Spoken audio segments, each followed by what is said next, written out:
Doing Sports Talk worldwide with some news from the world of boxing. So y'all know what time it is. Ain't in a rush to get concussed.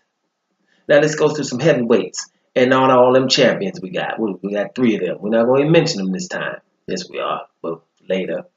Anyway, Jarrell Miller, heavyweight contender. Jarrell Miller and IBF mandatory. Well, he was Kubrat Pulev. They're in talks to be fighting around April on the Danny Jacobs undercard, which is good. Perfect. Around in April, this is Kubrat Pulev, once beating against Jarrell Miller, undefeated. It's a good fight. You know, if Kubrat Pulev, for example, if he was going to be, he was the IBF mandatory for your boy Anthony Joshua, and that fight didn't happen, Pulev had to pull out through injury. Okay, that's why we got Carlos Takam in the first place, right?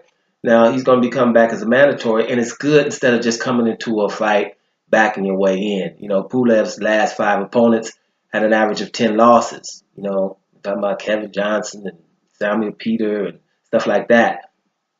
So a fight with Jarrell Miller, an undefeated guy, would be good to come off a win like that. And then, hey, I'm mandatory and look who I beat. It would be better for everything. For the fight would be bigger. He would have momentum, and he would have done something significant to come in that fight and challenge Anthony Joshua, with people thinking he has some kind of chance of winning after beating Jarrell Miller. Because Jarrell Miller beat 280, 290 pounds. Let's just round it up to 300. He's probably 300 now until we find out about that fight. His last fight, he came in at 283.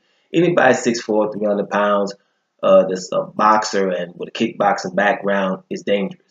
He's huge. He's big. It means he can make more mistakes than you can. So he's going to be in any of these fights. Just on that alone. Man, look, you find a dude 225 pounds and you are skilled a little bit, you have the advantage. What part about, David and Goliath we don't understand. So he's a big old dude.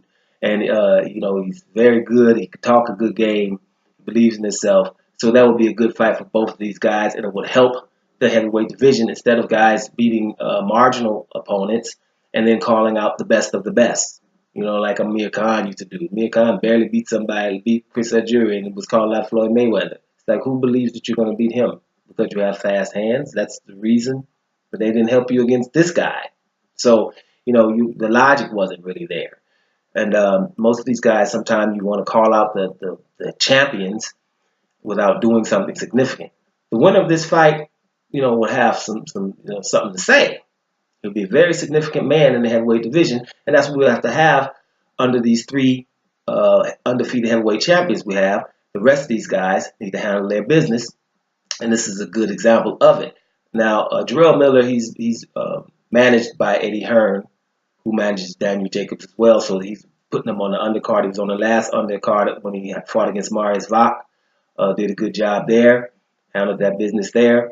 Who did he beat before that? Gerald Washington, right? So Jarrell Miller, somebody you're going to have to deal with, right? But so is Kubrat Pulev if he steps in there with somebody. We haven't seen him of late, but Pulev has a very, very good jab, guys. So let's just see what happens to see if this fight even happens. But it's good that they're talking about it because that's something that the heavyweight division needs. Some good fights right under there, under the radar. Or not under the radar, but of those contenders fighting each other, crystallizing themselves as someone who can challenge these top 3 we got here, or top 4 if you count Ortiz with it, right? So that's a good fight.